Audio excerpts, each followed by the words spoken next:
أو زد عليه ورتل القرآن ترتيلا.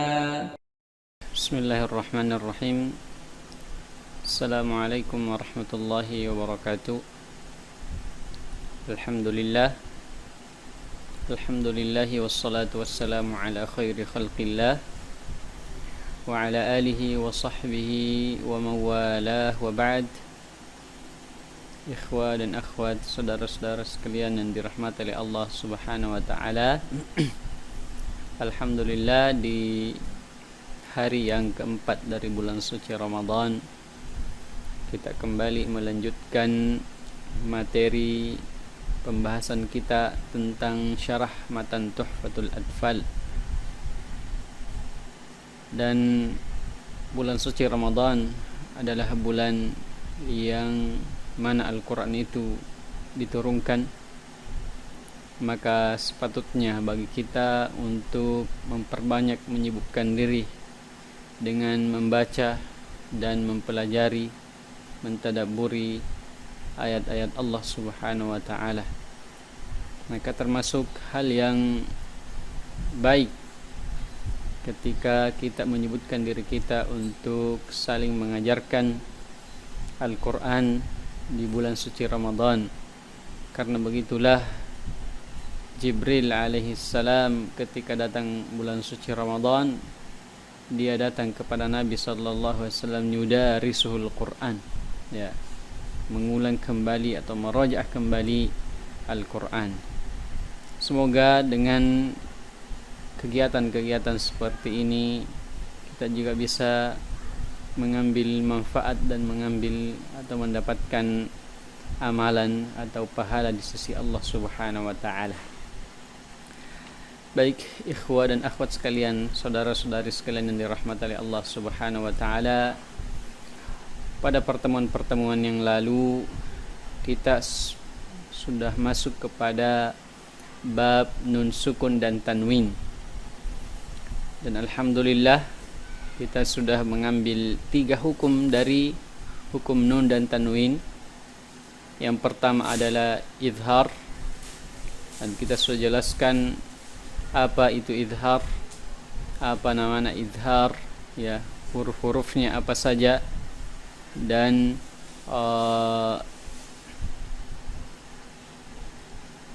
apa-apa yang berkaitan dengan izhar.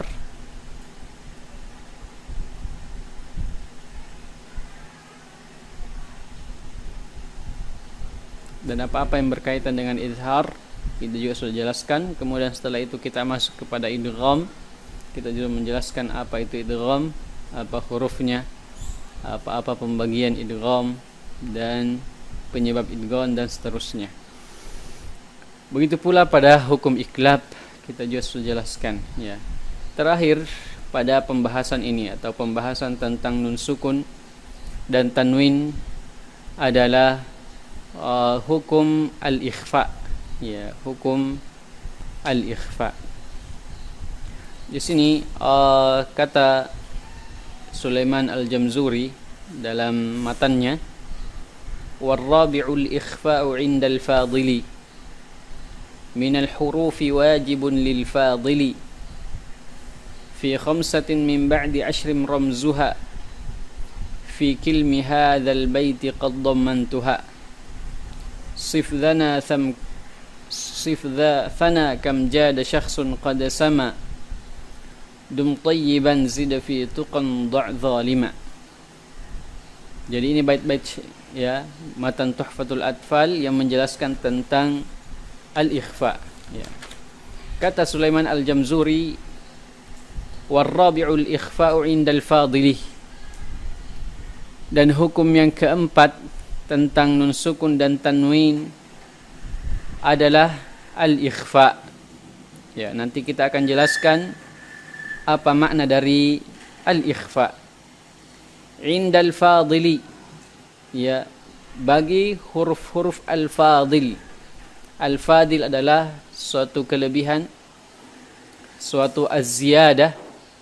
Maka yang dimaksudkan di sini adalah, ya, selebihnya dari huruf-huruf. Selebihnya dari huruf-huruf. kita sudah mengambil pada izhar ada 6 huruf, kemudian pada iqlab juga idgham juga ada 6 huruf. Setelah itu ada iqlab 1 huruf, ya. Adapun selebihnya, ya, maka dia adalah huruf-huruf ikhfa, yaitu ada 15 huruf selebihnya. Baik. Warabi'ul ikhfa'u 'indal fadilih, dan keempat adalah ikhfa' 'indal fadilih, ya, selebihnya dari huruf-huruf, ya. Makanya beliau mengatakan 'indal fadili minal huruf. Selebihnya dari huruf-huruf.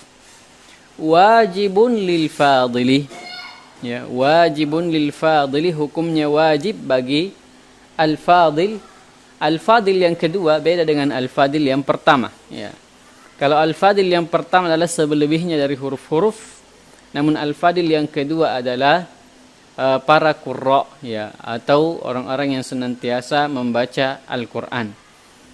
Makanya wajibun lil fadili, bahwasanya membaca ikhfa pada huruf-huruf ini, selebihnya dari huruf-huruf, itu adalah hukumnya wajib bagi para pembaca Al-Qur'an atau orang-orang yang bergelut dengan Al-Qur'an. Kemudian setelahnya beliau menyebutkan, ya, huruf-hurufnya. Kata beliau fi khamsatin min ba'di ashrim ramzuha, yaitu di dalam 5 setelah 10. 5 setelah 10 maksudnya adalah 15, ya.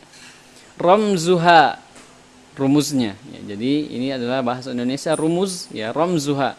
Dia telah dirumuskan oleh penulis, ya.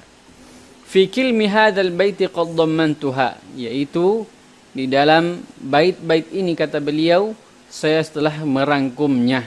Saya telah merangkumnya. Yang manakah bait-bait yang dimaksud adalah bait yang terakhir dalam bab nun sakin dan tanwin. Beliau mengatakan sif dha thana kam jada syakhsun qad sama dum tayyiban zida fi tuqan da' zalima.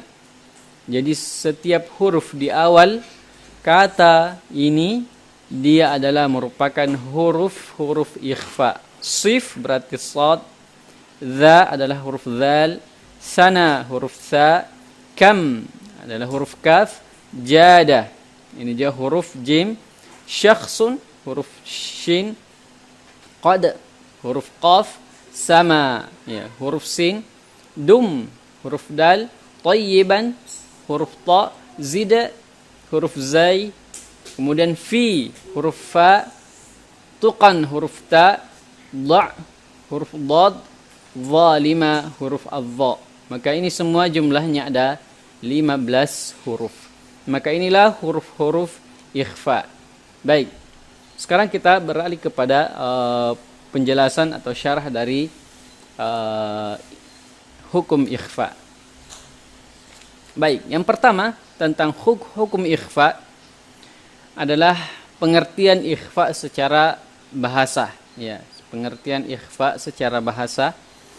Ikhfa dalam bahasa Arab disebut dengan as-sitr, adalah menutupi atau menyembunyikan. Bisa menutupi, bermakna menyembunyikan atau menutupi, ya. Jadi kenapa disebut ikhfa? Karena kita menyembunyikan. Kenapa hukumnya disebut ikhfa? Karena seakan-akan kita menyembunyikan huruf nun ketika kita menyebutkannya, ya.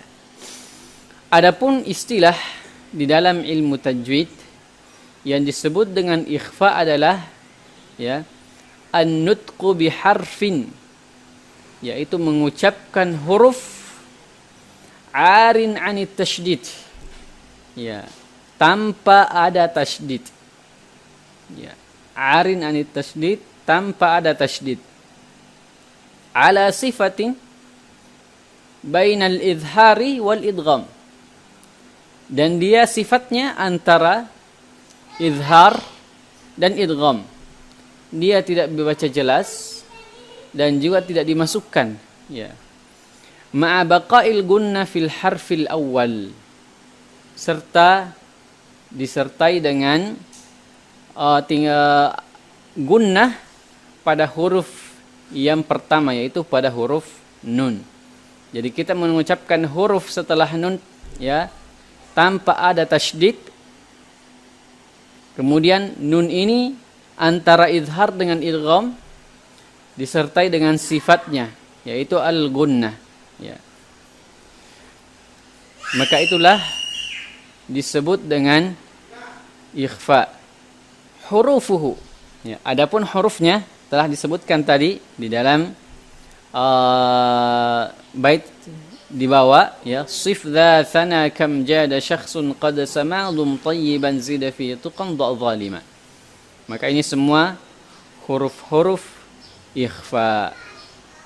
Sekarang selanjutnya adalah illatul ikhfa. Kenapa pada huruf yang 15 ini ya, kenapa pada huruf yang 15 ini harus dibaca ikhfa?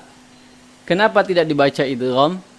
Atau kenapa tidak dibaca izhar saja ya. Baik, penyebabnya ya. Penyebabnya huruf-huruf ini dibaca ikhfa. Yang pertama bahwasanya huruf-huruf ini ya makhrajnya tidak terlalu jauh dengan huruf nun sehingga mengharuskan untuk sehingga tidak mengharuskan untuk dibaca izhar. Karena kita sudah menjelaskan bahwasanya izhar penyebabnya adalah bu'dul makhraj, jauhnya makhraj ya. Tapi ketika makhraj ini ya tidak terlalu jauh, maka tidak ada yang bisa mengantarkan kita untuk membaca izhar huruf-huruf ini. Kemudian walamnya yaqrubu ka qurbi hurufil idgham. Dan juga huruf-huruf ini tidak dekat seperti dekatnya huruf-huruf idgham. Dan kalau kita sudah menyebutkan juga penyebab, salah satu penyebab idgham adalah at-taqarrub, dekatnya mukhraj atau dekatnya sifat. Tidak ada juga yang bisa mengantarkan kita untuk ke sana. Maka terpaksa kita harus mengambil hukum di antara keduanya. Ya, maka inilah disebut dengan al-ikhfa, yang biasa disebut dengan ulama kita dengan ikhfa al-haqiqi, al-ikhfa al-haqiqi. Ya. Disebutkan kenapa disebut ikhfa hakiki, karena kita menghilangkan tidak menyebutkan huruf nun hakikatnya. Ya, hakikatnya huruf nun kita tidak membacanya. Ya, maka disebut dengan ikhfa hakiki. Baik. Inilah penyebab kenapa dia harus dibaca ikhfa. Ya. Dan ikhfa ini ya tentu gunanya ya tetap ada, karena yang kita hilangkan adalah zatnya huruf itu. Kita tidak menyebutkan huruf itu, tapi sifatnya huruf nun kita tetap ya, atau tetap masih ada, yaitu sifat gunnahnya. Dan itulah yang menunjukkan, yang bisa memberikan petunjuk bagi kita bahwasanya ketika kita menyebutkan atau membaca ada nun mati dengan bertemu dengan huruf-huruf ini, maka kita sembunyikan nunnya. Namun itu bisa diketahui kalau ada nun yang tersembunyi dengan, yaitu gunnahnya, karena itulah yang menunjukkan kalau ada huruf nun yang disembunyikan di situ karena ada sifat gunnahnya. Baik. Di antara contoh-contoh ikhfa ini ya banyak sekali dalam Al-Qur'an yang bisa kita lihat ya. Dan ikhfa ini kadang terjadi ketika dia terjadi pada nun sukun, kadang kita jumpai dia dalam satu kata, dan kadang terjadi dalam dua kata ya. Di antara contohnya misalnya sad, huruf sad ya, dalam satu kata misalnya firman Allah Subhanahu wa taala ya ansar ya. Ansar ya, ini dalam satu kata. Dalam dua kata ansaddukum Dalam tanwin misalnya amalan salihah ya. Misalnya huruf dzal liyunzirakum man dzalladzi sira'an dzalik ya. Perhatikan antara huruf shad dan huruf dzal ketika saya menyebutkan ikhfa di kedua huruf ini. Huruf shad idghamnya atau dengungnya di situ harus ditebalkan. Kenapa? Karena datang setelahnya huruf isti'la, huruf tebal atau huruf itbaq ya. Saddukum ini tebal. Kemudian ketika huruf dzal, karena dzal adalah huruf tipis, maka kita juga harus membaca tipis dengungnya. Jangan liyunzirakum sehingga kedengaran perbedaan antara keduanya, sehingga kita bisa mengatakan bahwasanya ikhfa dengungnya mengikuti huruf setelahnya. Dengung pada hukum ikhfa mengikuti huruf setelahnya. Ketika huruf setelahnya adalah huruf tebal, ya, maka dengungnya harus ditebalkan. Ketika huruf setelahnya adalah tipis, maka dengungnya pun harus ditipiskan. Dan dalam menyebutkan ikhfa, ya, jangan sampai ansoddukum karena ini adalah izhar. Kita sudah menyebutkan dalam pengertiannya dia antara izhar dengan idgham. Jangan juga baca as-saddukum karena ini adalah idgham. Maka dari antara keduanya. Makanya lidah ya itu seakan-akan melayang-layang. Dia tidak menyebutkan nun dan dia juga tidak masuk kepada makhraj huruf setelahnya langsung. Ya. Jadi kita tidak menyebutkan nun di makhrajnya seperti izhar, dan kita juga tidak masuk langsung kepada huruf setelahnya. Ya, jadi jadi nunnya disembunyikan, kemudian ada persiapan untuk masuk kepada huruf setelahnya. Kita siapkan lidah kita kepada makhraj setelahnya. Saddukum. Nanti setelah gunnahnya selesai dengungnya, baru kita masuk kepada huruf setelahnya. Saddukum liyunzirakum. Ya. Jadi inilah sifat atau penyebutan huruf atau contoh-contoh dalam hukum ikhfa, ya. Dan bisa contoh yang lain bisa dilihat di dalam Al-Qur'an, bisa dipelajari. Jadi intinya tadi ketika ya ada huruf tebal setelah nun, maka tebalkan dengungnya. Kalau ada huruf tipis, maka tipiskan dengungnya. Baik. Sekarang hal yang lain yang terkait dengan ikhfa, ya. Yaitu maratibul ikhfa, tingkatan-tingkatan ikhfa. Ternyata di dalam ikhfa memiliki 3 tingkatan, ya.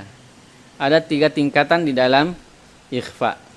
Yang pertama adalah al-a'la, tingkatan yang paling tinggi, yang paling jelas ikhfanya, ya.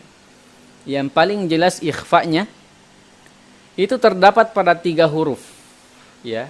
Terdapat pada 3 huruf, yaitu ta, da, to. Ta, da, to. Ya, ketika ada nun mati atau tanwin bertemu dengan salah satu dari 3 huruf ini, maka ikhfa yang paling sempurna di situ. Ya. Kenapa dia sempurna di 3 huruf ini? Ya. Karena 3 huruf ini adalah dekat makhrajnya dengan huruf nun. Ya. Agak dekat makhrajnya dengan huruf nun, sehingga dia lebih dekat kepada idgham. karena dia lebih dekat kepada idgham, maka dengungnya itu lebih jelas. Dengungnya itu lebih jelas. Karena seakan-akan kita mengucapkan misalnya min duni, ya. Seakan kita mengatakan mid duni, ya, min duni, ya, itu lebih jelas dengungnya. Seperti ya ta dan ta, ya. Ini yang paling tinggi, ya, ikhfa yang paling tinggi pada 3 huruf ini. Kemudian ada yang paling rendah sebaliknya. Ikhfa-nya yang paling rendah, yaitu pada 2 huruf, yaitu qaf dan kaf. Pada huruf qaf dan kaf. Kenapa di kedua huruf ini dia ikhfa lebih rendah? Ya. Dengungnya lebih rendah. Kenapa? Karena huruf-huruf ini, ya, huruf-huruf ini lebih dekat dengan huruf-huruf izhar. Kita sudah jelaskan huruf-huruf izhar adalah huruf-huruf al-halq, ya, huruf-huruf tenggorokan. Sedangkan qaf dan kaf adalah keluar di pangkal lidah yang dekat tenggorokan. Maka huruf-huruf ini dekat kepada huruf-huruf izhar, sehingga makhraj kedua huruf ini agak jauh dari makhraj an-nun. Sehingga ketika kita menyebutkan, dia lebih dekat kepada izhar. Dia lebih dekat kepada izhar, yang mana izhar adalah tidak ada dengung tambahan, ya, tidak ada dengung tambahan. Ya, sehingga dengungnya lebih rendah. Dengungnya lebih rendah. Misalnya minkum, seakan-akan nunnya tersebut minkum, ya. Min qabl, ya. Adapun yang ketiga, tingkatan yang ketiga adalah al-wusta. Tentu selain dari huruf yang 5 ini, yang tinggi tadi ada 3, ta, da, ta. Yang kedua ada yang paling rendah adalah qaf dan kaf. Yang selainnya dari 15 huruf itu adalah mutawassit, ya. Karena selain dari huruf ini dia tidak terlalu jauh, ya, makhrajnya, dan dia tidak terlalu dekat, sehingga dia berada di tengah, ya. Maka inilah tingkatan-tingkatan ikhfa, tingkatan-tingkatan ikhfa. Maka setelah kita membahas idgham, setelah kita membahas ikhfa, ya, maka kita bisa membedakan antara 2 hukum ini. Antara 2 hukum, yaitu hukum ikhfa dan hukum idgham. Apa perbedaan di antara keduanya, ya? Pertama, ikhfa. Ikhfa adalah la tasydida fih. Bahwasanya ikhfa kita semua menyebutkan di pengertiannya tidak ada tanda tasydid. Tidak ada tanda tasydid, ya. Adapun idgham fihi tasydid indama yakunu kamilan. Adapun idgham ketika dia adalah idgham kamil, maka dia memiliki tanda tasydid, ya. Dan ini kita sudah jelaskan. Kemudian adapun ikhfa kadang terjadi dalam 1 kata dan kadang terjadi dalam 2 kata. Berbeda dengan idgham. Kalau idgham dia tidak terjadi kecuali pada 2 kata saja. Ikhfa, ya, selalu ada gunnahnya. Ikhfa selalu ada gunnahnya. Adapun idgham kadang dia ada gunnahnya dan kadang tidak ada gunnahnya. Sebagaimana kita telah jelaskan, ada idgham bi gunnah dan ada idgham bila gunnah. Maka itu di antara perbedaan tentang hukum ikhfa dan al-idgham. Terakhir pembahasan tentang ikhfa adalah ad-dhabtu fil mushaf, ya. Alamatud dhabtu fil mushaf, atau tanda mati, ya, atau tanda sukun pada nun mati ma'adamu tasydid al-mukhfa indahu, dan kemudian huruf setelahnya kita tidak kasih tanda tasydid. Ya, misalnya saya kasih contoh min qabl ya.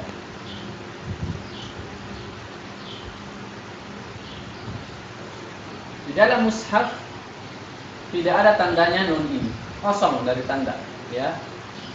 Kemudian qafnya juga tidak ada tasydidnya ya. Qafnya juga tidak ada tasydidnya. Maka di dalam mushaf tidak ada ya. Kalau kita menjumpai ada nun mati tapi tidak ada tanda sukunnya begini misalnya, kemudian huruf setelahnya ya, huruf setelahnya tidak bertasydid, maka itu ketahui bahwa dia adalah ikhfa, maka dia adalah ikhfa ya. Adapun ketika dia tanwin ya, ketika dia tanwin ya, maka misalnya jami'an summa,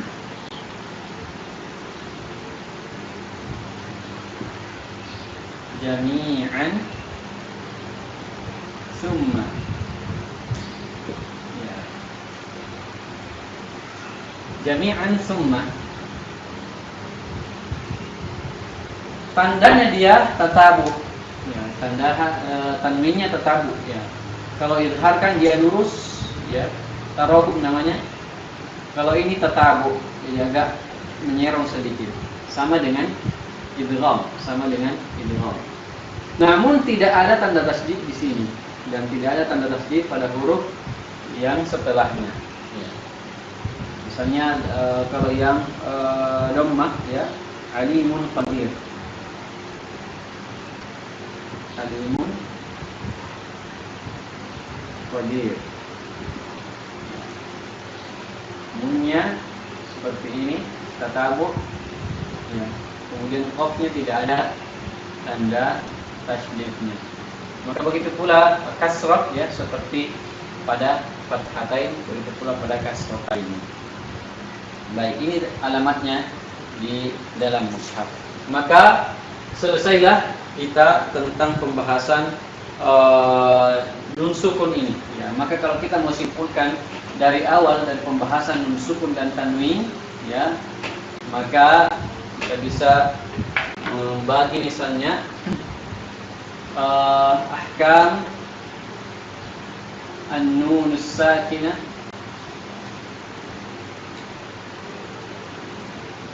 wa tanwin.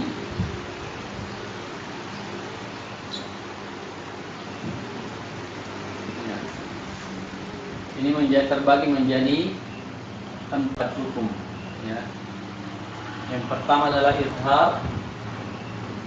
Izhar yang hurufnya ada 6 huruf ya, yaitu alif, hamzah atau hamzah ha, kemudian ain, kemudian ha, kemudian gha, kemudian kha ya.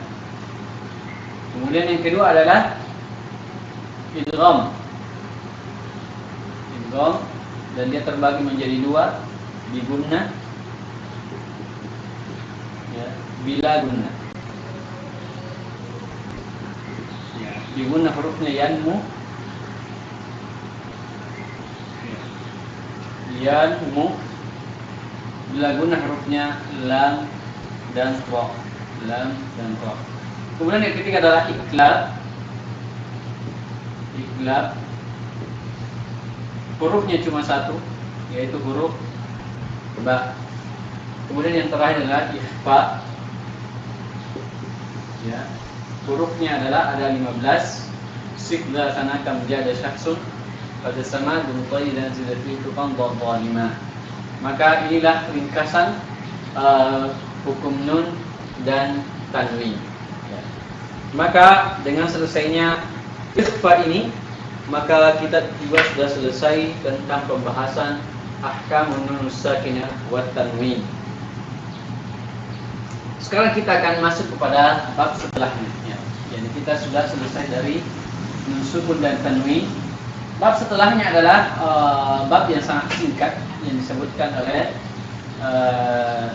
penulis di dalam matan Tuhfatul Atfal, yaitu bab tentang al-mim wan nun al-musyaddadataini.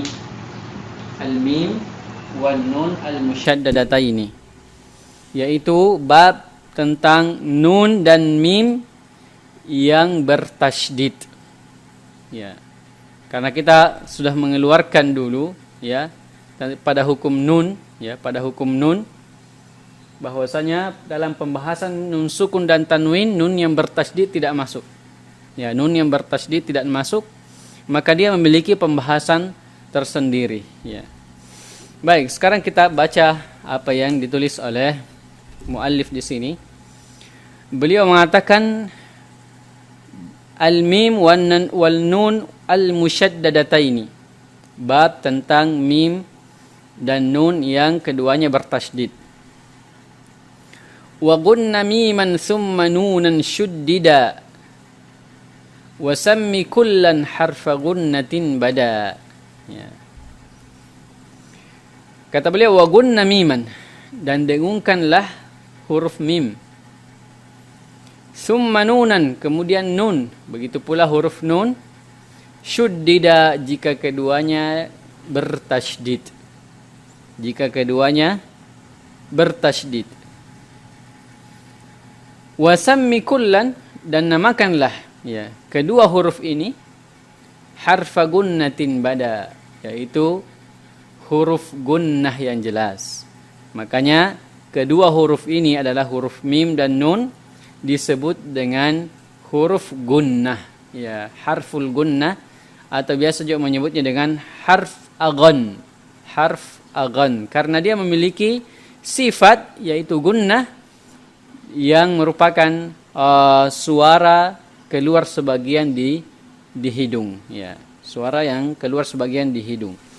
Maksudnya sini wa gunna miman, dan dengungkanlah mim, maksudnya adalah tambahkanlah dengung.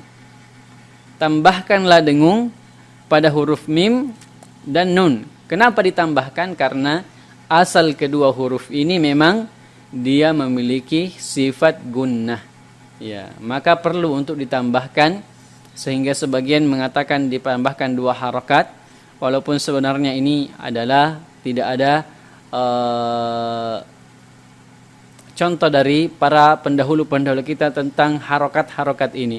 4 harokat, 5 harokat, sebenarnya tidak ada, ya. Tapi ya namanya ini bisa kita takdir sendiri, ukur sendiri, ya. Ukur tentang gunnah itu, ya. Ini makanya ulama kita sebenarnya meletakkan itu sebagai pendekatan saja. Maksudnya sini wa gunna miman adalah tambahkan gunnah, ya, pada huruf nun ketika dia bertasydid, dan semua keduanya adalah disebut dengan huruf gunnah. Baik, sekarang kita ingin membahas tentang gunnah ini, ya, apa yang dimaksud dengan gunnah, ya.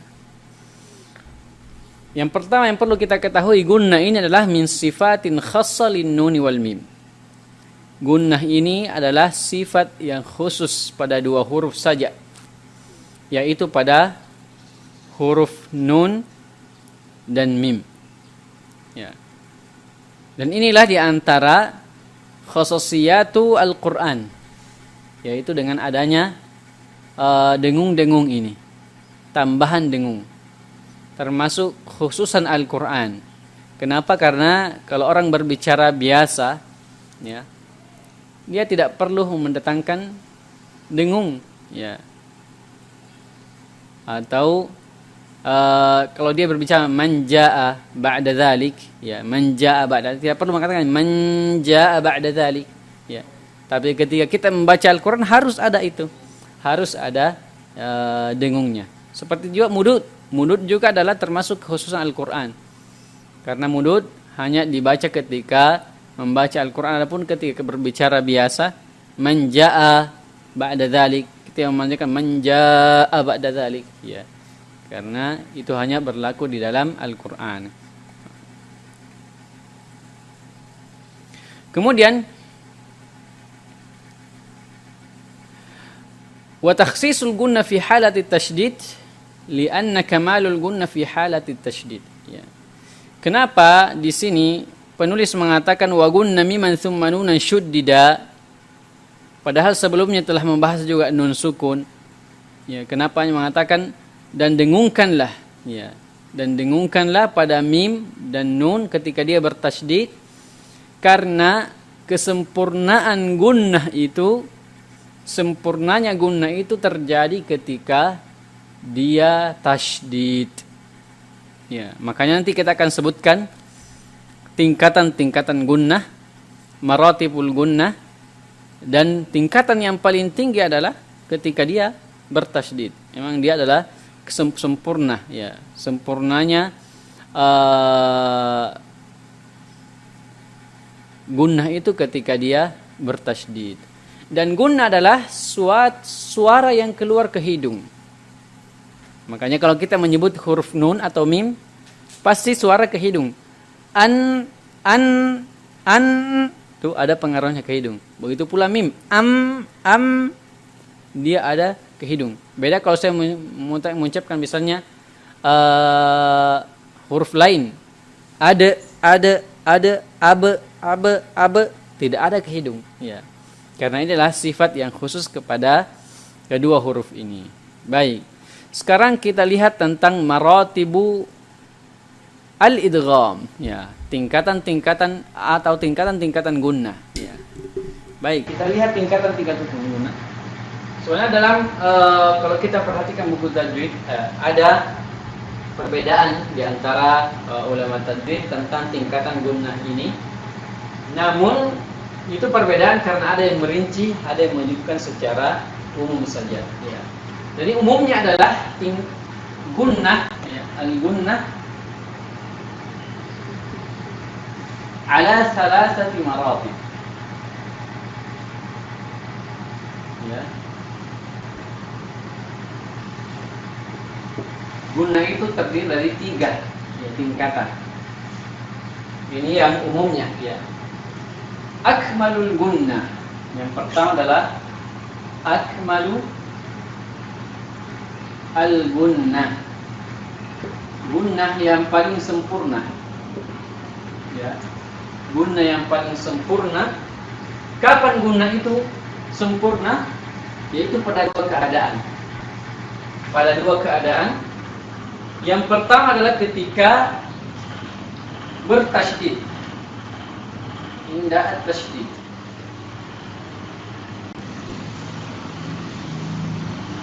Ya. Ketika bertasydid. Ya. Misalnya minal jinnati wan nas summa, ya, di situ dengungnya mim dan nun lebih jelas karena keduanya dalam keadaan bertasydid. Inilah yang paling sempurna. Ya. Makanya biasanya ada yang mengatakan a'la ma yakun. A'la ma yakun yang paling tinggi. Kemudian setelah yang kedua al-a'la, ya. Ya. Kemudian yang kedua adalah indal idgham. Ya. Indal idgham.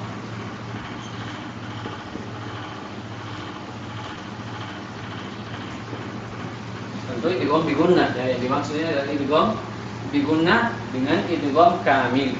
Idgham bigunnah dengan idgham kamil. Ya. Maka di sini gunnah lebih jelas. Ya. Min nar, ya. Situ juga lebih jelas. Ya. Kemudian yang kedua adalah, ya, kamil, idgham kamil. Ini akmal yang paling sempurna, kemudian ada kamil, yaitu indal ikhfa. Ya, indal ikhfa, ketika dia ikhfa. Kemudian yang ketiga adalah, ya, naqis. Atau sini 4 ya, bukan 3, 4 tingkatan. Masih A1 naqis, ya, yang kurang. Kapan itu? Ketika dia izhar, ya. Izhar, di situ ada gunnah tapi dia kurang sehingga tidak nampak, ya. Misalnya kita mengatakan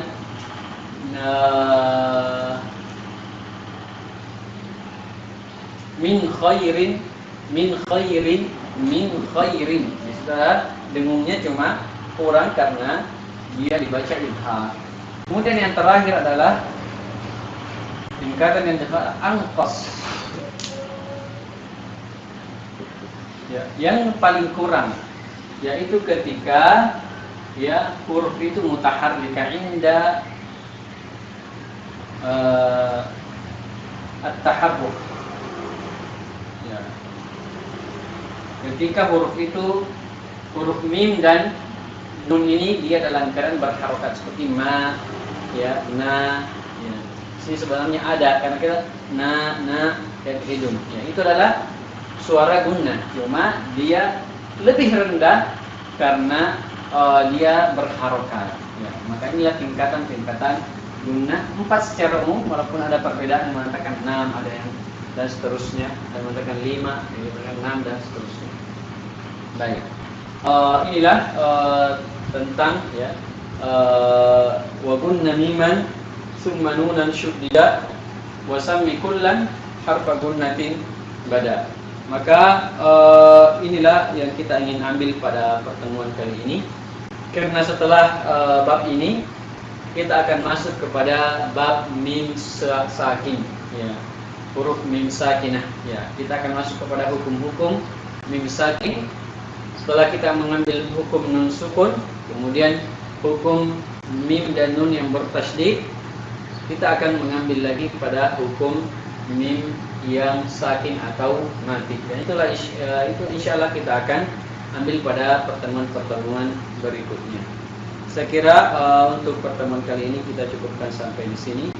Semoga ini bisa menambah wawasan kita tentang ilmu tajwid, dan yang terpenting adalah bagaimana kita mempraktekkan apa yang kita sudah ketahui, ya.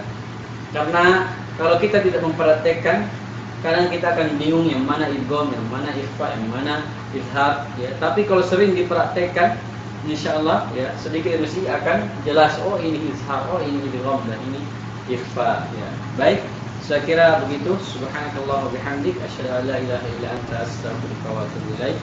Wassalamualaikum warahmatullahi wabarakatuh. أو زد عليه ورتل القرآن ترتيلا.